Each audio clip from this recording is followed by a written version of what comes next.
여러분 안녕하십니까, 진성호입니다. 어제 공수처가 청와대를 압수수색했습니다. 그러나 청와대의 거부로 제대로 압수수색을 하지 못하고 오늘 다시 압수수색에 들어갔습니다. 자, 그런 가운데 충격적인 일이 드러났습니다. 바로 문재인 정권이 그렇게 심의를 기울여서 통과시켰던 공수처법에 청와대가 모르는, 아니면 알고도 깜빡했던 조항이 있었던 겁니다. 자, 공수처법에는 청와대를 수사할 때 특별한 조항을 따로 만들어 놨습니다. 자, 어쩌면 청와대의 압수수색을 거부하다가 여러 사람 다치게 생겼습니다. 자, 이 모든 것이 이광철 청와대 민정비서관 때문입니다.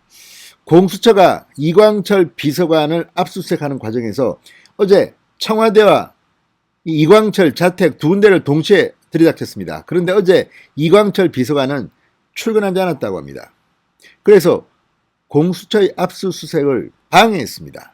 그런데 이거 누군가는 책임을 져야 할 것으로 보입니다. 바로 공수처법 문항 때문입니다.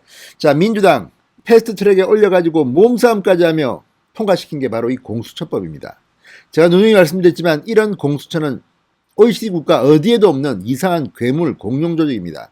그러다 보니까 권한을 너무 많이 줬나요? 아무튼 공수처법에 따르면 이제 청와대에 여럿 다치게 됐습니다. 무엇보다 문재인 대통령이 다치는 것 아닙니까? 아무튼 공수처법이 문재인 잡게 생겼습니다. 진성호의 융단 폭격 시작합니다. 문재인 정권을 융단 폭격합니다.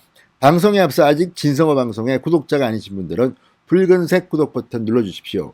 더 좋은 방송으로 보답하겠습니다. 자, 이 공수처가 생긴 뒤 이상한 일들이 자꾸 벌어지고 있습니다. 그건 그만큼 민주당 정권이 무능하다는 겁니다. 이게 뭐 경험도 없고 검찰이 뭔지도 잘 모르는 사람들이 이 법을 만든 게 아닌가 하는 의심이 들 정도로 공수처가 출범한 뒤 구멍이 숭숭 뚫리고 있습니다. 이런 작은 조직이 그 엄청난 사건들을 다 수사할 수 있을까요? 힘듭니다. 김진욱 공수처장이 오고 난 뒤 고백을 참으로 많이 했습니다. 도대체 누가 이런 법을 만든 거야 싶을 정도로 참혹한 미래에 대한 구체적인 예상을 못하고 만든 악법이었기 때문입니다. 자, 공수처가 청와대 민정수석실에 대한 압수수색에 재차 나섰습니다. 어제 윤중천 허위면담 보고서 작성에 연루된 의혹을 받고 있는 이광철 청와대 민정비서관이 근무하는 청와대 민정수석실을 압수수색하려 했지만 무산됐습니다. 자, 법조계에서는 국가안보나 중대한 이익과 관계없는 사안에 대해서도 청와대가 압수수색 거부를 하는 것은 형사소송법 위반 소지가 있다는 지적이 나옵니다. 그런데 비단 형사소송법만이 아닙니다. 바로 공수처법에 놀랄만한 조항이 있었던 겁니다. 자, 문재인 정권이 공수처법을 만들 때 성역 없는 수사를 한다면서 이런 조항을 넣었습니다. 바로 이 공수처법 제3조 3항입니다. 대통령 비서실의 공무원은 수사처의 사무에 관한 업무 보고나 자료 제출 요구, 지시, 의견 제시, 협의, 그 밖의 직무 수행에 관여하는 일체의 행위를 해서는 안 된다고 썼습니다. 그러니까 공수처법 제3조 3항은 구체적으로 문재인 대통령에 대해서도 이렇게 규정이 있는 겁니다. 대통령, 대통령 비서실의 공무원, 책임자는 문재인입니다. 어쨌든 대통령과 대통령 비서실의 공무원은 수사처, 공수처의 사무에 관한 업무 보고나 자료 제출 요구, 지시, 의견 제시, 협의, 그 밖의 직무 수행에 관여하는 일체의 행위를 해서는 안 된다고 못 받고 있습니다. 법조항입니다. 공수처법에 있는 겁니다. 그러니까 자기들이 만든 공수처법의 설립 취지, 출범 취지를 지금 청와대가 지금 짓밟고 있는 겁니다. 막 밟고 있습니다. 자, 공수처의 수사 독립성을 보장하기 위해서 이런 조항을 넣은 겁니다. 이 조항을 넣은 사람들이 누굽니까? 자유한국당입니까? 아닙니다. 민주당 쪽 사람들 아닙니까? 정의당 쪽 사람들 아닙니까? 그들이 만든 법입니다. 자, 그런데 지금 청와대가 정작 공수처가 청와대를 압수수색하겠다니까 영장 집행을 거부하며 어제 분명히 방해를 했습니다. 자, 이건 공수처법에 누가 봐도 어긋납니다. 이거 바로 누군가 고발하면 청와대 누군가는 줄줄이 형사처벌돼야 됩니다. 공수처법 제3조 3항에 있는 겁니다. 대통령을 찍었습니다. 대통령, 대통령 비서실의 공무원, 자, 이걸 갖다가 일체 행위를 하면 안 된다고 했습니다. 자, 청와대는 압수수색 집행이 아닌 자료의 임의 제출 방식으로 공수처에 자료를 제공하겠다고 하지만 이미 이거는 말이 안 됩니다.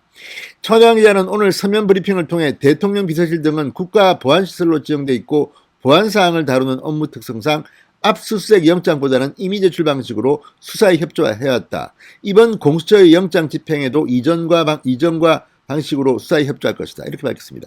그렇지만 다릅니다. 왜냐하면 그 전에 검찰이 청와대 압수수색을 집행할 때 방해했던 적이 있지만 이번에는 공수처가 한 겁니다. 공수처는 그 법에 대통령과 대통령 공무원들은 이렇게 하면 안 되는 겁니다. 대통령실 공무원들은. 이거 제대로 걸린 것 같습니다. 아무튼 무식한 인간들입니다. 제가 볼 때는. 자, 청와대가 지금 수사를 회피하는 게 아니냐는 비판이 나옵니다. 왜냐하면 이건 이광철의 개인 비리에 대한 것이 이게 무슨 국가안보와 관계 있습니까? 윤중천의 이 건설업자 윤중천의 면담 보고서를 가짜로 써가지고 이걸 가지고 지금 뭐 윤석열 잡겠다, 윤곽근 잡겠다 했다가 지금 다 오보로 판명돼가 지금 1심에서 뭐 7천만 원 배상하라 JTBC는 또 뭐 한겨레는 일면에 뭐 사과하고 난리 난 거 아닙니까? 이걸 지금 수사했다는데 이걸 지금 맡고 있는 청와대 누군가는 법적 책임을 져야 하는 겁니다. 문재인 대통령이 져야 할지도 모릅니다. 자, 청와대가 자료를 일괄 제출하지 않고 선별 제출한다면 겉으로는 수사에 협조하는 모양만 취하는 것이라는 비판도 나옵니다. 이미연 교수가 말했습니다. 무엇보다도 수사 압수수색은 기습적으로 해야 됩니다. 이거 뭐 예고하고 야 우리 압수수색하러 가니까 그거 다 니들 빼돌릴 거 다 빼돌려 우리는 간다 이렇게 하는 거는 압수수색이 아닙니다. ABC를 어긴 겁니다. 자, 그렇다면 어제 수사를 방해하고 압수수색을 방해하고 오늘 뭐 어떻게 하겠다? 다 잡아가야 됩니다. 자, 공수처 이번 압수수색 서울중앙지검 형사 1부가 지난 3월 17일 공수처에 입첩한 허위 면담 보고서 작성 의혹과 관련된 것입니다.